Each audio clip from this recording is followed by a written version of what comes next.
हम किसी कहानी करने लगे।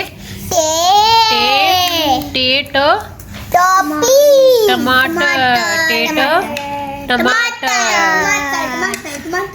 टे की कहानी, ठीक है? सुननी है सबने? चले सुनते हैं। एक दिन टीकू अपनी अम्मी के साथ बाजार गया। अम्मी ने टीकू को टोपी पहनाई और बाजार पहुंच गए। अम्मी ने टोकरी में टिंडे और टमाटर खरीद कर डाले और घर आकर अब्बू को टेलीफोन करके बताया कि आज मैंने खाने में टिंडे पकाए हैं और शाम को सब ने मिलकर टिंडे खाए। ठीक है, टे से क्या क्या बनता है?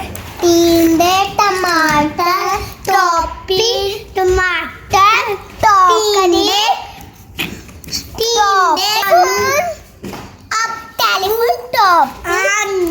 ठीक है, बहुत अच्छे। और टे से क्या है? टेलीफोन। टोकरी में टे से शुरू होने वाली तस्वीर में रंग भरे। ये टे से क्या क्या बना है? टमाटर, टोकरी, क्या क्या है? टमाटर,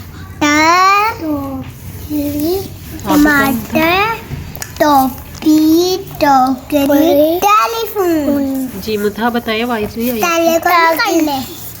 टेलीफोन, टोकरी, टोपी। ठीक है।